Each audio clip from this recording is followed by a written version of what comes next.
Is now called to order. It is April 16th, 2025, and the time is 6:31 p.m. Our mission is to provide a safe and caring climate and culture in which we engage, inspire, educate, prepare, and empower all learners in partnership with their surrounding community to be successful in today's and tomorrow's society. Heather, can you please lead us in the Pledge of Allegiance?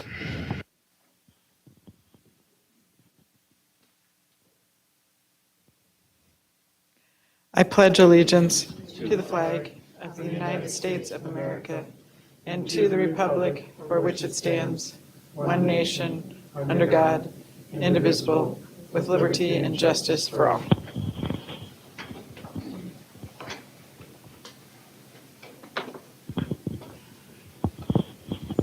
Thank you. And then when you're ready, can you please call roll?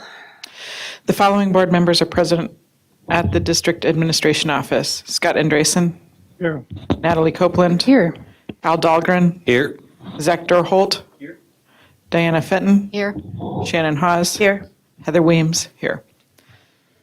The following cabinet members and staff are present at the District Administration Office. Superintendent Dr. Lori Putnam, Assistant Superintendent of Secondary Education Dr. Jason Harris, Assistant Superintendent of E5 Learning Nikki Hansen, Assistant Superintendent of E12 Educational Services Shannon Avenson, Executive Director of Community Education Adam Holm, Executive Director of Finance and Business Services Amy Scalarud, Executive Director of Human Resources and Labor Relations, Tracy Flynn Bowe, Executive Director of Operations, Joel Heitkamp, Executive Director of Research, Enrollment, and Assessments, Donna Roper, Executive Director of Special Projects, Gary Ganji, Director of Community Engagement and Communications, Tammy DeLand, Media Technicians, Paul Novak and Gordy Scott. Custodian on site is Austin Goodwater. Thank you. Then I'm looking for a motion to approve tonight's Board of Education meeting agenda. So move. I have a motion by Scott, a second by Natalie. Heather, can you call vote? Al Dahlgren, Yes. Zach Dorholt, Diana Fenton, Yes. Shannon Hawes. Yes. Heather Weems, yes. Scott Andresen, Yes. Natalie Copeland. Yes. Okay, then we have the consent agenda. The consent agenda consists of non-controversial items the board adopts routinely without debate. Any member may remove an item from the consent agenda by requesting removal at the time the consent agenda is moved for adoption. On tonight's consent agenda, item A, approval of minutes from March 12, 2025, March 19, 2025, and April 9, 2025.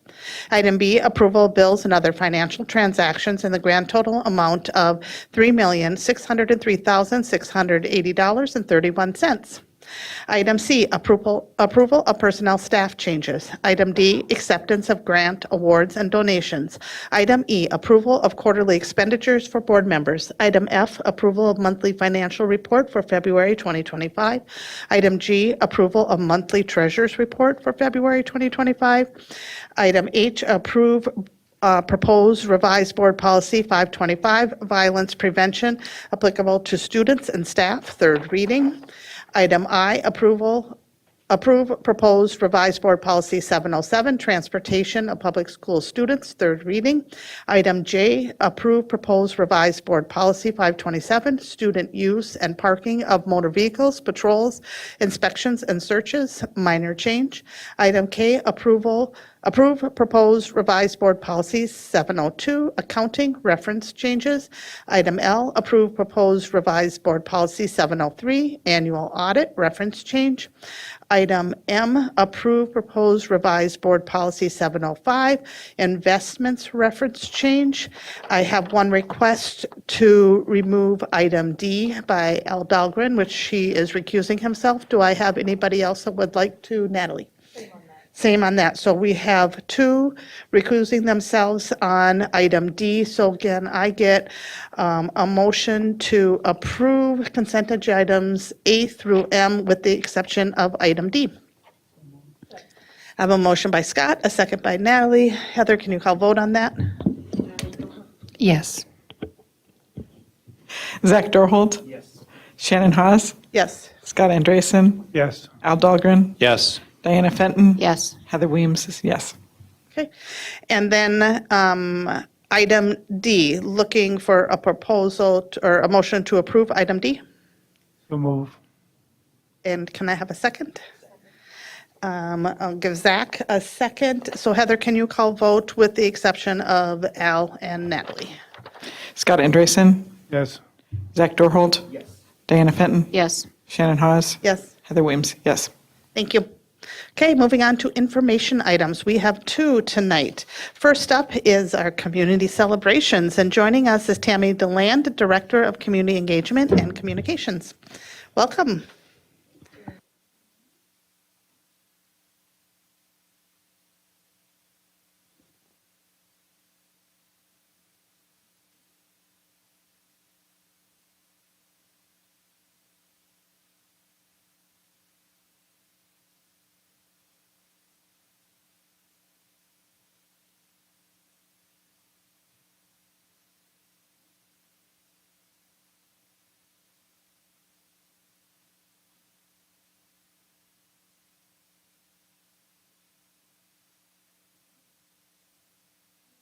This is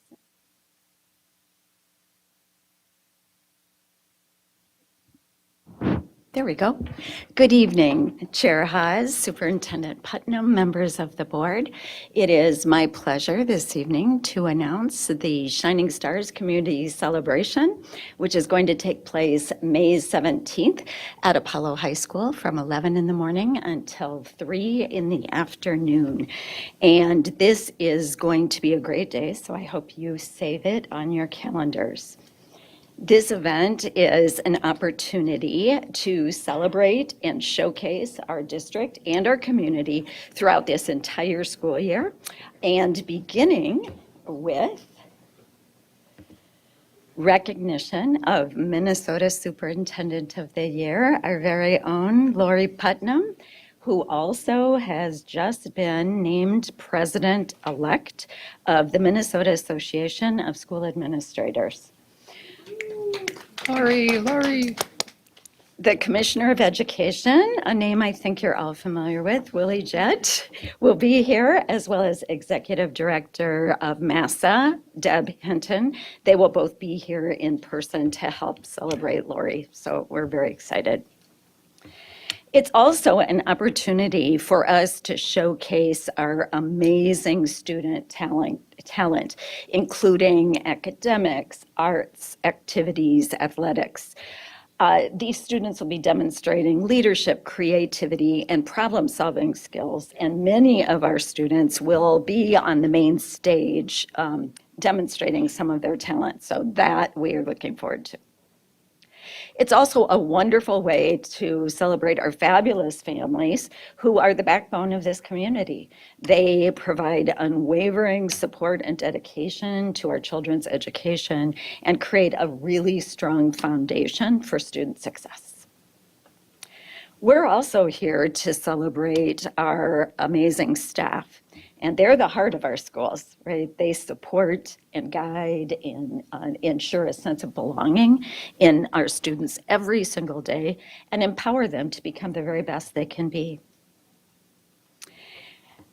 We also want to roll out the red carpet treatment in appreciation of our community partners, our volunteers, and our donors. And please know this is a very short list. It represents only a few of the committed partners who will be present and celebrating with us on May 17th. And finally, I'm very happy to say that we are going to be able to celebrate the success of the Building Brighter Futures referendum at Apollo High School, which is absolutely perfectly fitting. I want to mention that our Shining Stars celebration is generously sponsored by United Way and these partnering organizations. They're going to help us make this a really, really big day. And we hope to see you there on May 17th. It is going to be a great day.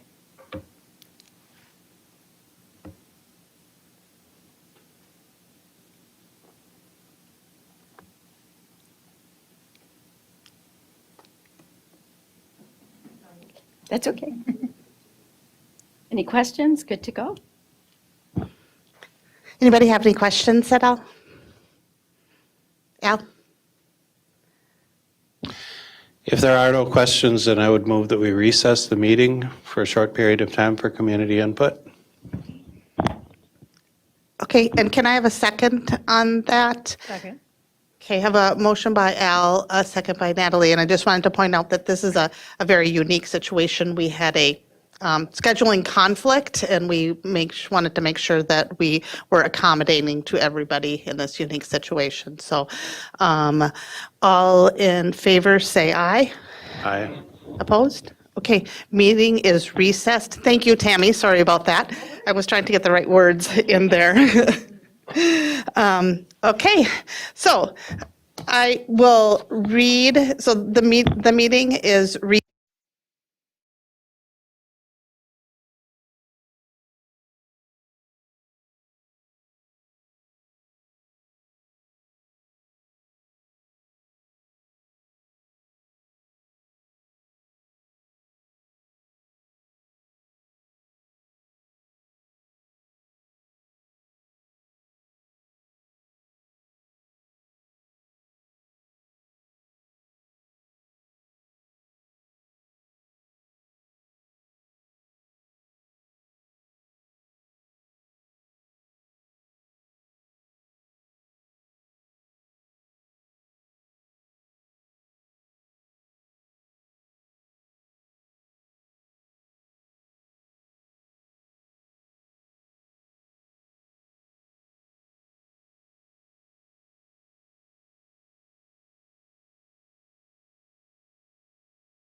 So we are reopening the meeting. It is now 7:06 PM.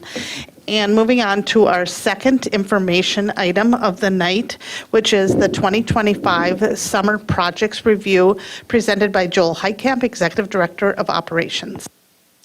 Thank you, Board Chair Hawes, Superintendent Putnam, and members of the board. It's my pleasure tonight to share overview and highlight of all the busyness that will happen in many of our buildings and our sites over the course of the 3-month summer, which goes by real fast when we're working on all these different projects. So there are two kind of main themes you're going to hear, that a huge chunk of these projects are happening in 2 spaces. And so we'll start with North Junior High.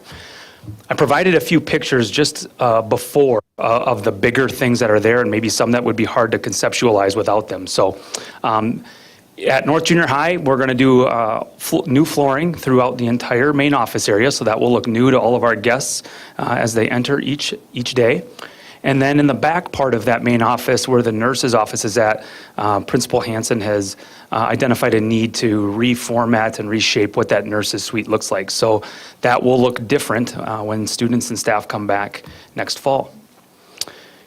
You'll see this at both sites. I did put pictures for both of them, though, and that is that we are moving to single-stall restrooms on both the first floor and the second floor in the main west side of both buildings. And that will be hard to think about in regards to those stairs. But if you look at it from the corner, just like you see there with the picture on the left, the staircase will remain, but the single-stall restrooms will be an L-shaped area around and behind that staircase. And so you can kind of see on the picture on the left, there are some lockers that are there. That whole area will be open and will look inward toward the back side of those stairs. And then on the right side of the picture on the left, where the drinking fountain is at, that will also be gone, looking straight in at the other side of that area. On the back side of those staircases will be the areas where students can wash hands and use paper towels and hand dryers and such. And then when you go to the second floor, the picture on the right-hand side, very similar. Right where that staircase is at, the single-stall restrooms will form an L-shaped area around both sides of that. North was, of the 2 buildings, the first to get that auxiliary gym, and in the construction of that many, many years ago, they did not have a permanent wall. And with the utilization of that space now with our high school kids and community ed rentals, we've now identified that tarp wall just isn't safe in splitting up that area. And so we are going to put a permanent wall there, much like we have at South Junior High. Then we're also going to refresh that area with painting of the ceiling, and they're going to get new flooring in that space that interlocks. It looks fine just the way you see it in the picture, but when you go there in person, the floor doesn't interlock and it moves around as students are in that space. And then here's a list of all the other things that are happening in North Junior High. We're going to get new hallway flooring wherever there is not the terrazzo floor. So all the vinyl flooring will be replaced.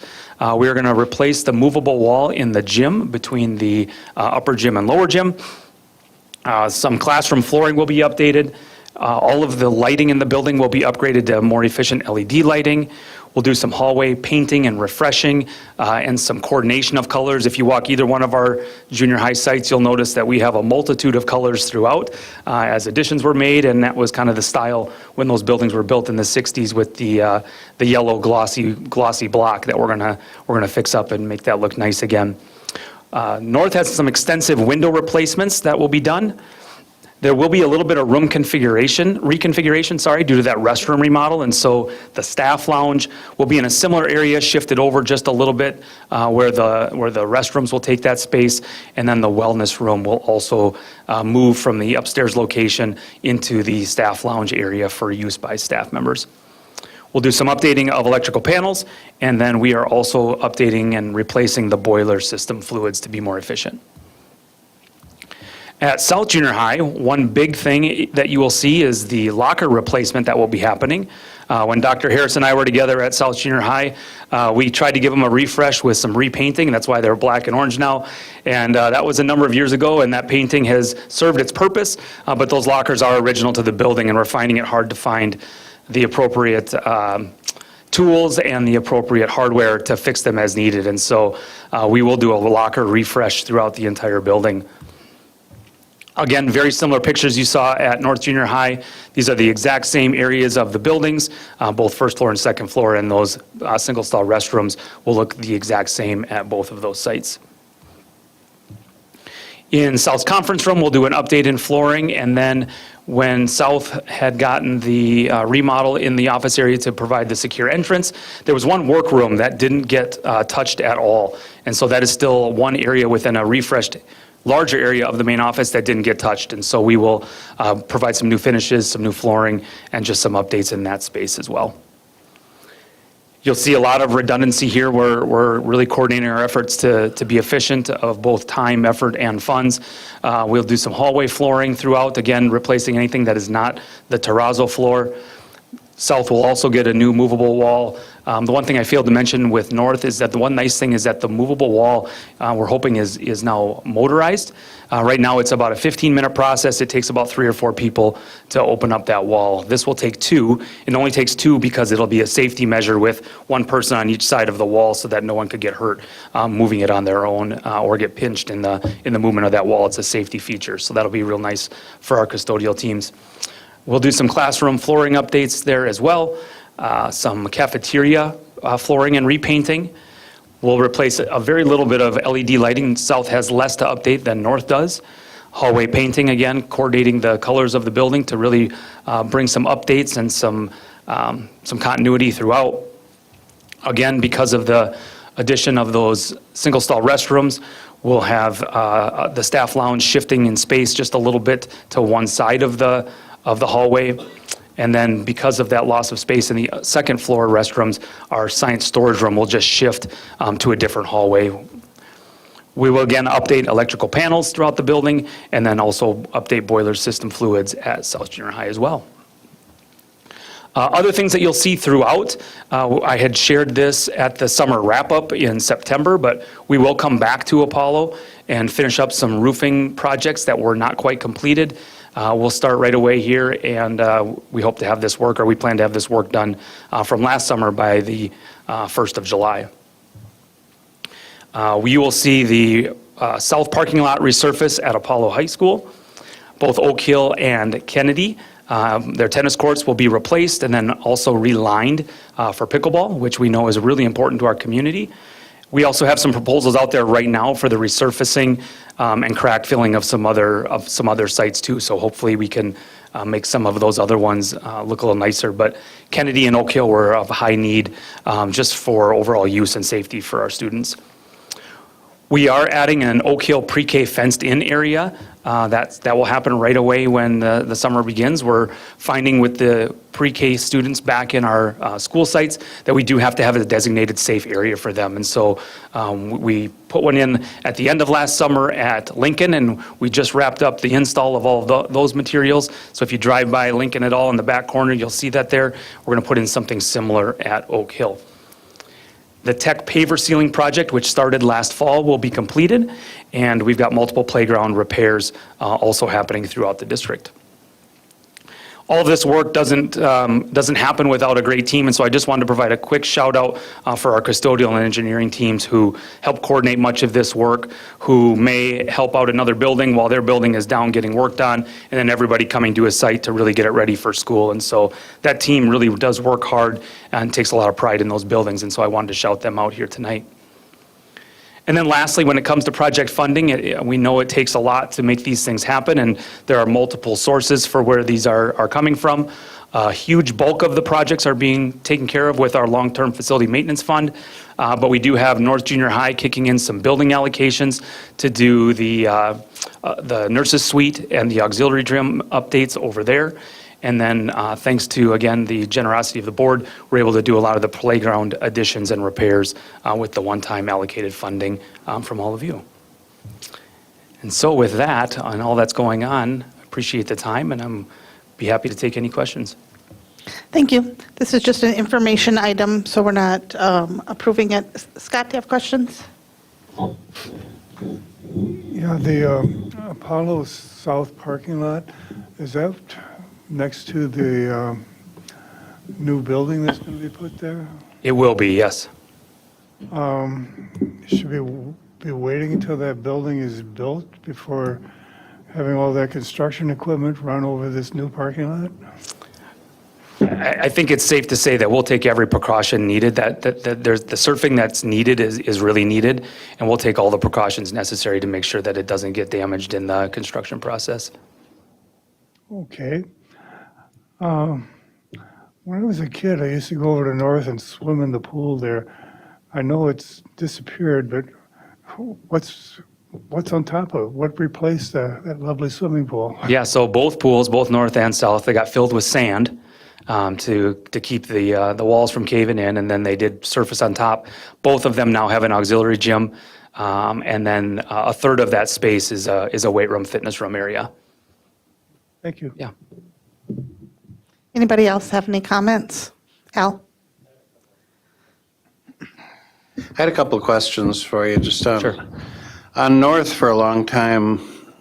We've talked about the fields, the fields areas, and not necessarily reconfiguring the fields, but there's a bunch of softball/baseball fields at North, and there's no team benches and no bleachers at all. And I know that I've talked a lot with Gary. I'm sure Gary's familiar with this one, but talked about adding adding team benches and some even portable bleachers that could be dragged around to soccer fields and to the baseball fields. I'm wondering if there's any plans for anything like that in there.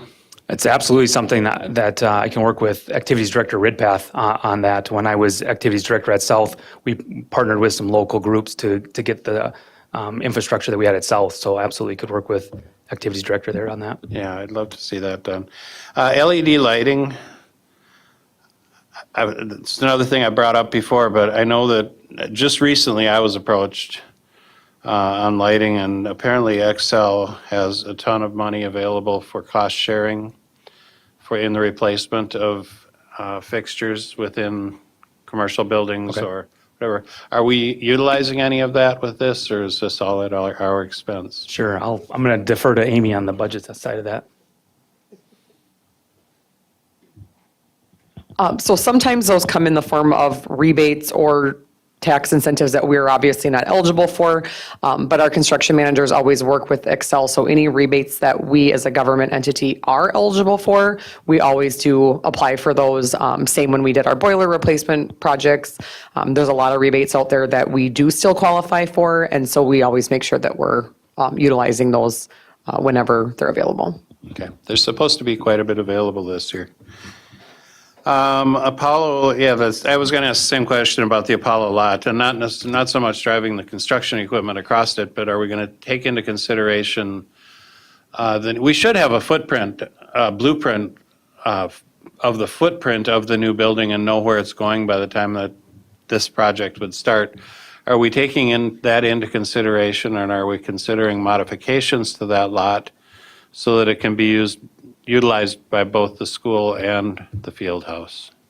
Yeah, go ahead. So a lot of the way it's already designed would be, there will likely be at some point, and we haven't finalized that yet, but a change order to make sure that the drainage system accommodates any additional paved area, because there would likely be some sort of additional paved area once the building is constructed. We can't really do the additional paved area now because it would take away field space that we need until the whole fields are reconfigured when that building is done. So we can't really change the blueprint of what we're paving right now, but they are going to make sure that they make any modifications necessary so that the underlying infrastructure and the drainage system will accommodate those future changes to the parking lot as it expands out to add some additional parking specifically for the building. And my last question is, I know you didn't cover everything in this, but are we leaving some funds available for tree removal and trimming of dead trees Yes, so throughout the district, and planters? planters of new trees. Well, some of the, like around some of the signs. Oh, We have a ton of planters that we don't do anything with in the Right. district. And I'm just wondering if we could, yep. So that will come out of our Buildings and Grounds Fund that gets renewed on July 1st. And then we'll allocate funds for those different projects. Okay, Yep. thanks. Okay, Heather and then Scott. Just with budgets and increasing costs of things, what are you seeing as we see summer projects coming about? Yeah, the one nice thing is that we were able to share with Board Finance this week that because the bids for both North and South had come back on such a favorable side for us, that we were able to actually add a lot of the pieces. So when I had this presentation ready 2 weeks ago, many of the items that we're able to talk about tonight weren't on that list. And so myself and Amy and other members of the team were able to identify some other high-need pieces that could be done. Since North and South are already going to be unusable for the entirety of the summer, we're really going to maximize those extra dollars at those sites and get the work done when the building's not being used during the summertime.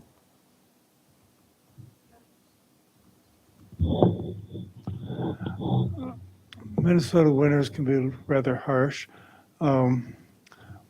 We're building a new athletic building. We're remodeling Apollo.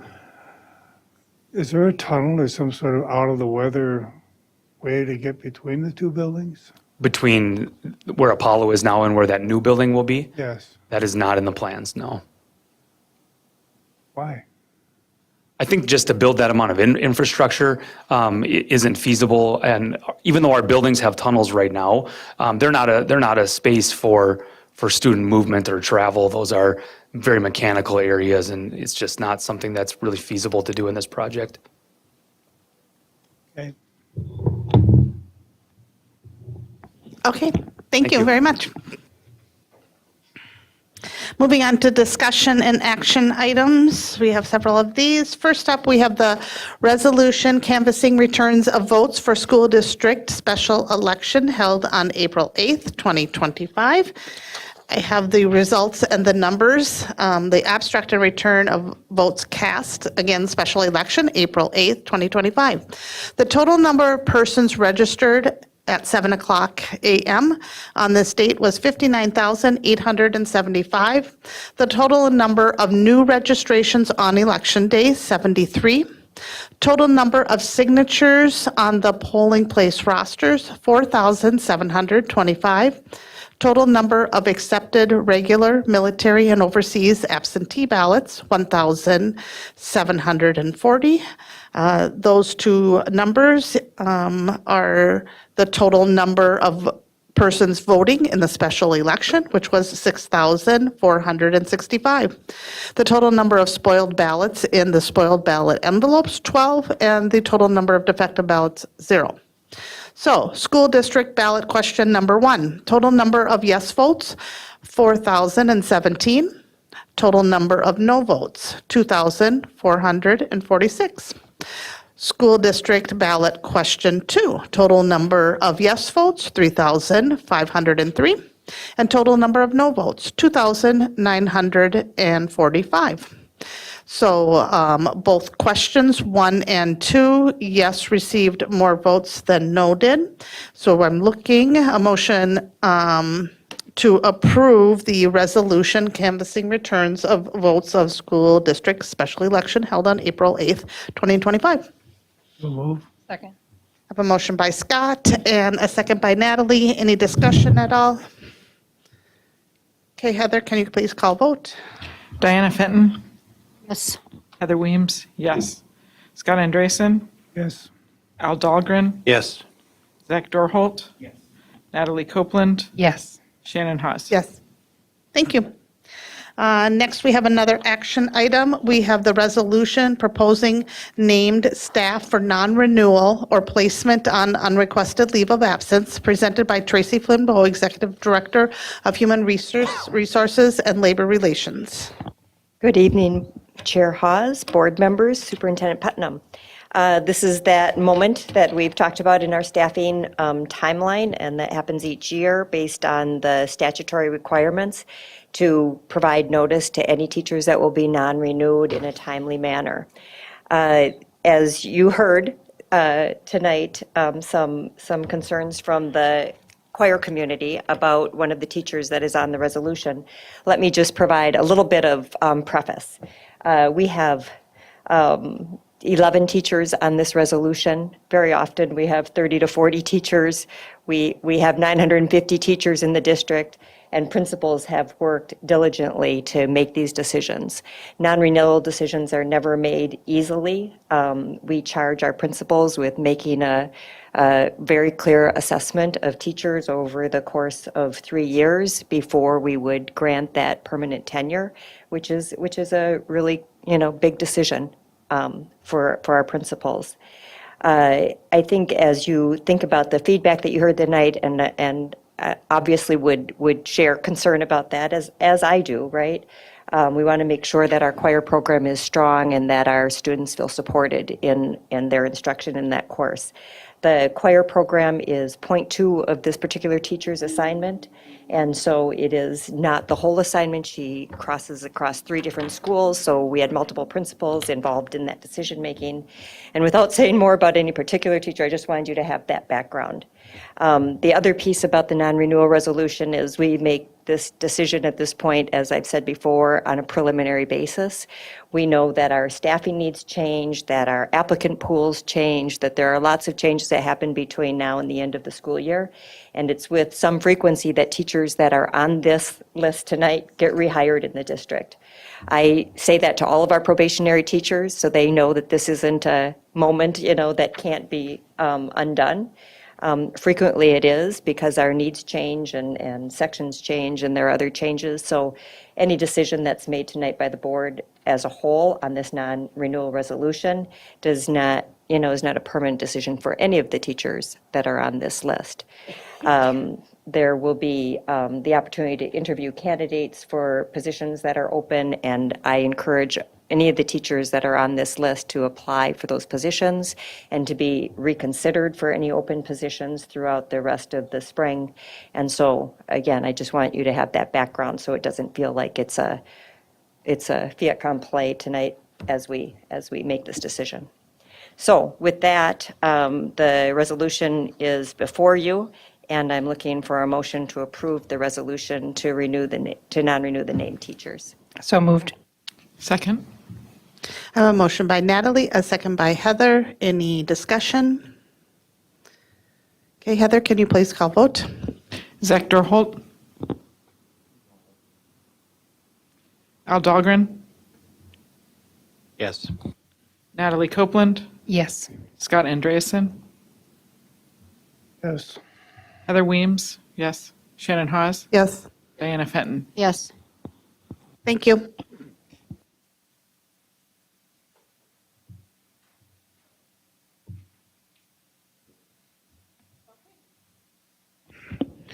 Next, we have another action item. It is the approval of the 2025-26 compensatory revenue plan presented by Amy Scalarud, Executive Director of Finance and Business Services.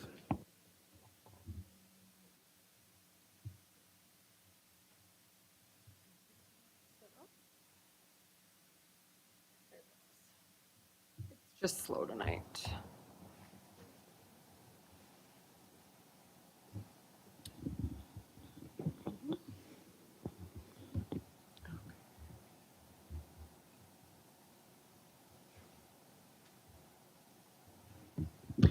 Okay, good evening, Chair Hawes, Superintendent Putnam, members of the school board. This is an annual item that we bring forward every year to approve the district compensatory revenue plan for 2025-26. Typically, compensatory revenue is allocated at the building level, so the building that generates it is where those funds get allocated back to. Statute does allow for a district to withhold up to 20% of those funds and do an allocation on a district-wide basis versus allocating it directly to the individual sites. So we have historically done that. Actually, up until a few years ago, that threshold was up to 50%. We never did 50%. We had previously been doing 25%, and then have since decreased that to 20% when that statute changed. Doing the 20% holdback allows us to keep consistent supports across the districts, particularly as we talk about some of our academic lead type positions, where we do have some schools that have low, very low compensatory that otherwise wouldn't get those same levels of support.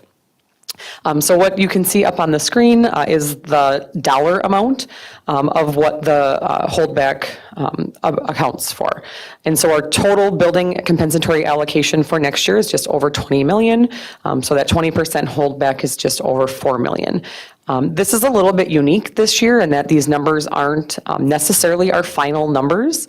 There is currently an established compensatory formula in law, but the governor has a different proposal in his budget plan that would result in $485,000 less revenue than what we would get under current law. And so these numbers do reflect that lower estimate based on the governor's proposal with that $485,000 reduction, knowing that we always want to staff and budget conservatively, because if we budget for current law and we end up not getting that revenue, staffing is done and we don't have a way to go back. So that's a little bit unique. Normally these numbers are firm and we don't have that sort of variation, but we're fortunate that for us, while $485,000 isn't a small amount of money, based on the total amount of our compensatory, compared to other districts in the state, there are other districts in the state that have a $4 million swing one way or the other between current law and the governor's proposal. These are districts similar in size to us. And so we're fortunate that we don't have really vast numbers differences between the two. But again, we're staffing conservatively, and if, depending on what happens with the outcome of the legislative session, we end up with more, we certainly would allocate that then back to the schools, and we can always add staff and add supports. So in terms of what we use the 20% holdback for, that funds 39 FTEs for next year. And this plan looks very similar to the plan for last year. The main things that funds are our elementary grade level leads, secondary math and literacy specialists, chemical health counselors, support at CAP for our alternative to suspension program, EL staffing and early childhood staffing. And so those are the things that we've historically used these funds for. In addition, we have one new item this year. While we don't have more FTE in total to work with because our compensatory is not going up, we've done some reallocation and decreasing some of those other items and reprioritizing to free up additional money for special education staff. So when we compare last school year to the current school year, have seen an increase of 251 special education students receiving service, which is about just under 9%. And so clearly, as we have additional students needing service, we need to add staff accordingly. Unfortunately, we know that there's some uncertainty out there with the state's overall budget and what that might look like in terms of long-term funding for special education. The governor has some components of his budget proposal that actually reduce special ed funding in some areas. And so to make sure that we're able to provide those supports, we've identified that and added that in terms of adding some additional special education staff utilizing this compensatory set aside. So that is the summary. Again, that's the only one new item, and I will open it up if there are questions. Scott? There are people watching at home that may not really know what a compensatory is. Could you tell us what it is, what it's based on, how it's allocated?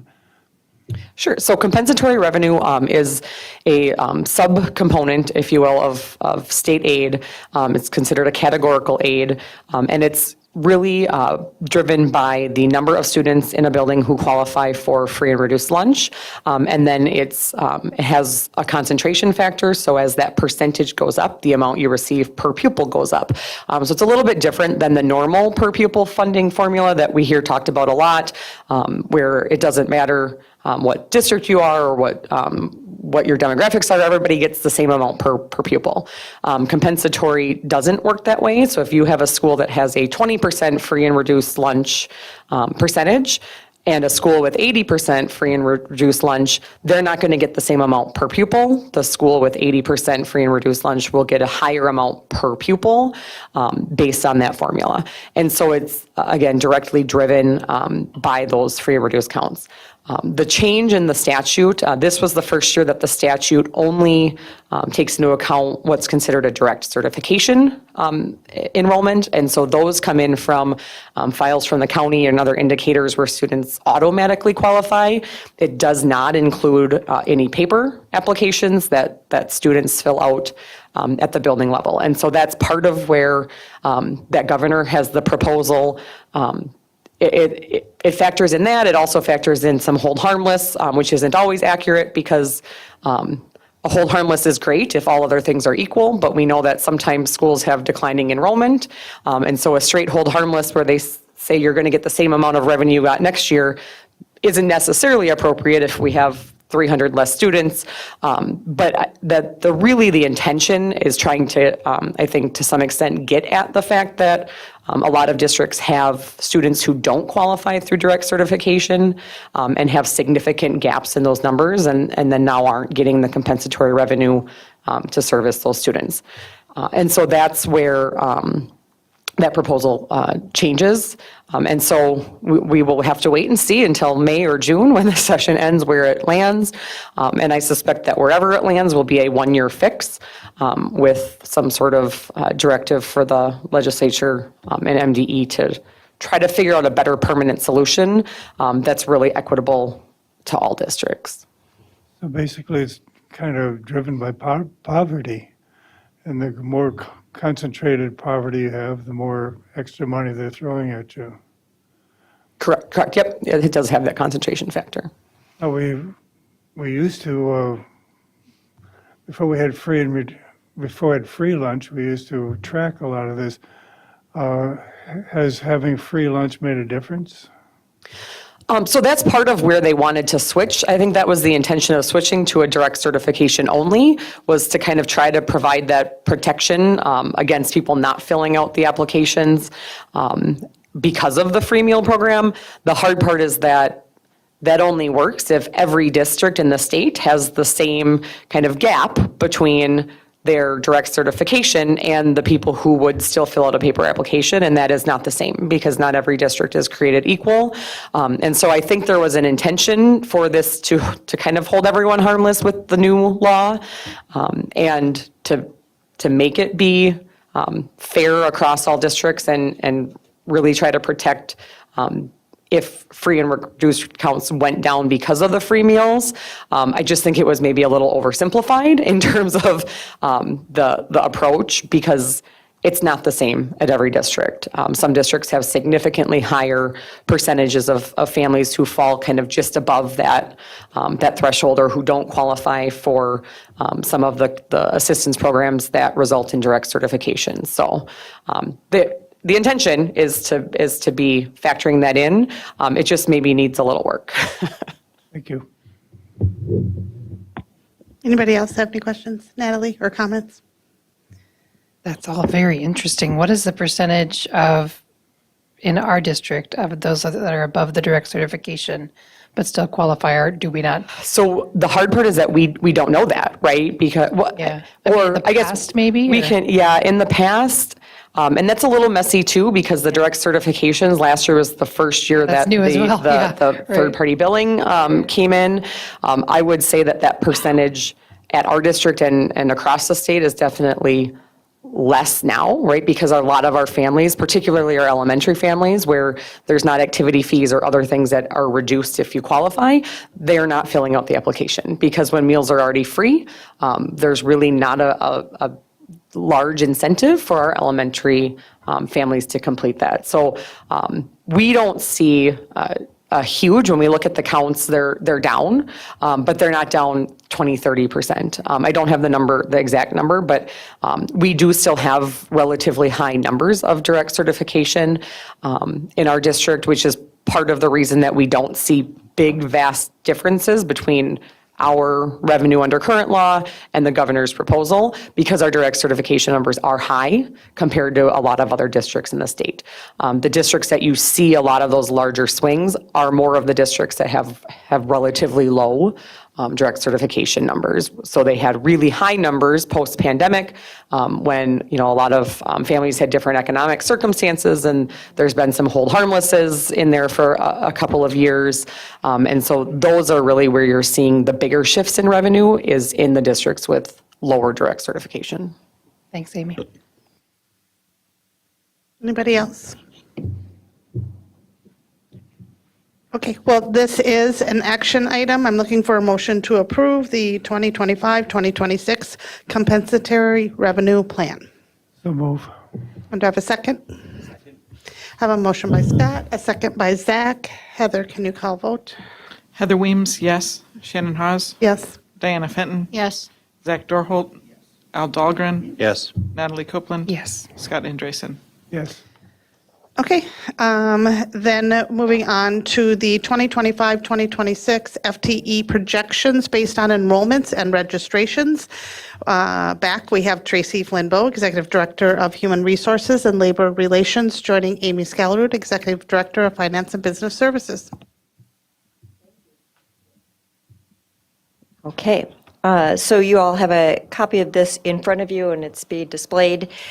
These are those annual changes from year to year in FTE in each of the respective areas. In the elementary area, it's largely just enrollments, and you'll see changes based on, big and small classes of kids moving through and enrollment changes across the elementary system. At the secondary level, I think particularly this year, what you see is just normal fluctuations based on, again, enrollment and then registrations for different courses in the secondary area. The biggest change is at the bottom of the page with special education. Very often at this point, all of those numbers in EL and nursing and special ed say TBD because we're still working on establishing the right caseloads for all of those learners.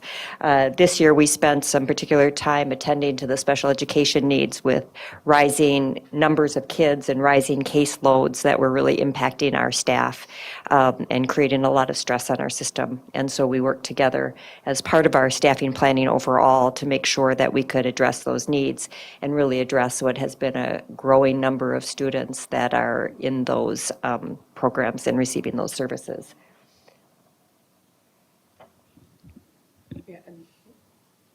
And then the only thing that I would add is just, we do see decreases, in particular areas, particularly at secondary, driven by registrations. But again, we do have that decrease in both elementary and secondary, largely driven also by that decline in compensatory revenue. Because we know as we're staffing with that $485,000 reduction, that is going to result in the buildings being allocated less FTE which primarily go to teaching positions than what we would have seen for last year. Any questions? Okay, thank you. Moving on to another discussion item.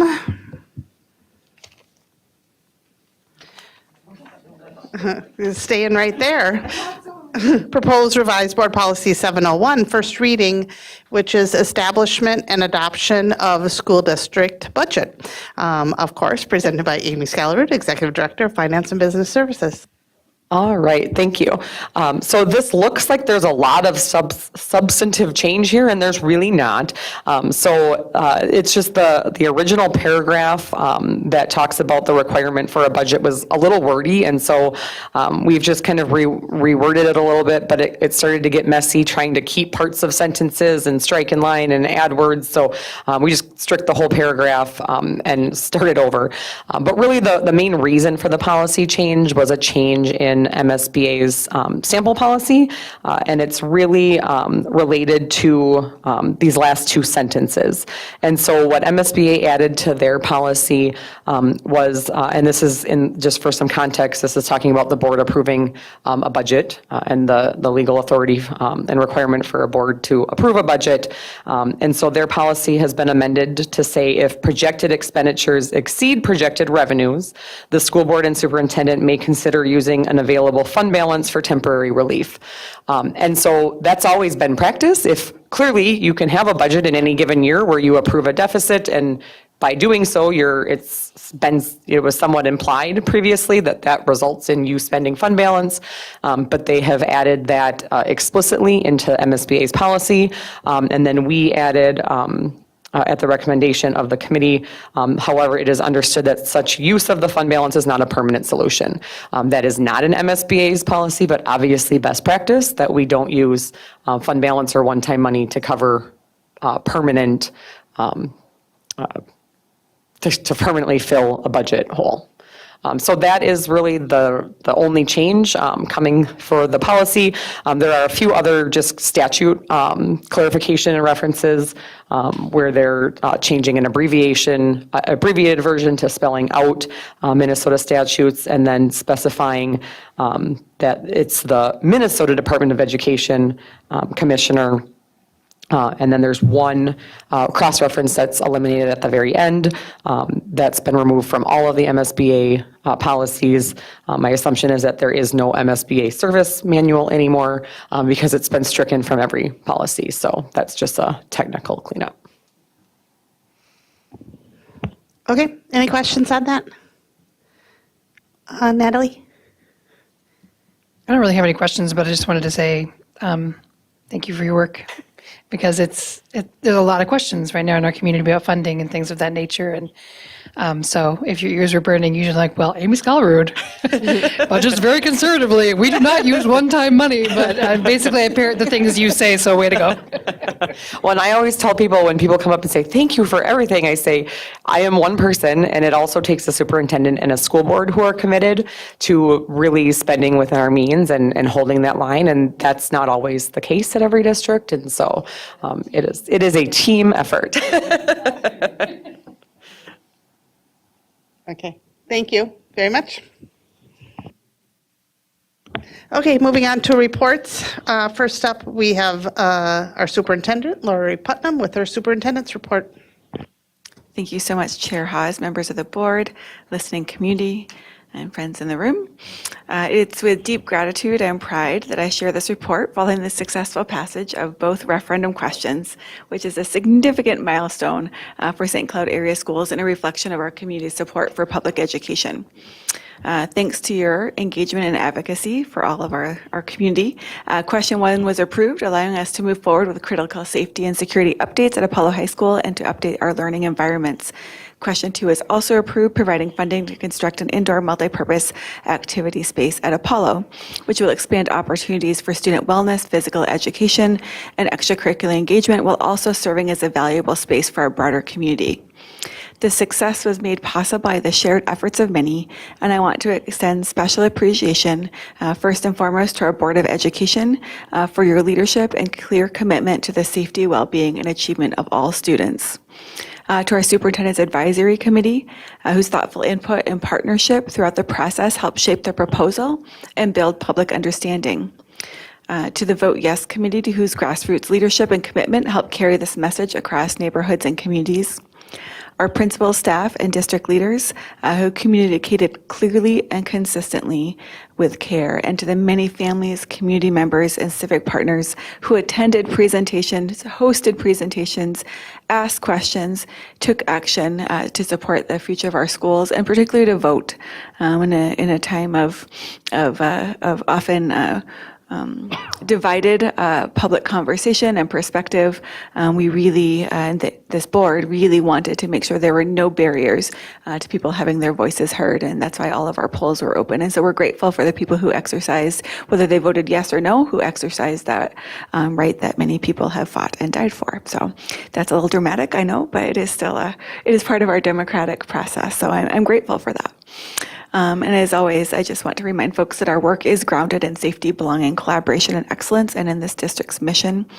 And while our referendum passed, it is not the end of our journey. In fact, it is just a beginning. And so we are very excited about this next chapter of collaborating with Apollo staff, students, families, with this board, and with the greater community to build a updated Apollo. And so on behalf of our student, staff, and the entire St. Cloud school team, thank you for believing in what's possible when we work together. Thank you. Then we have a Board of Education Standing Committee reports. We have several tonight. First, we have Achievement Integration Equity Committee Chair Diana Fenton. Superintendent Paz. Superintendent Paz. Oh, I'm getting tired today. Oh, Superintendent Putnam, Chair Haas. The Achievement Integration and Equity Committee met this morning. That's probably why I'm tired. It was my fire alarm that went off at 4:30. But this morning we had a presentation by Krista Potter, who presented the update on this summer school model for this summer with some new changes to have some 2-week bursts in our targeted services programs to increase participation and offering some more sites than last year.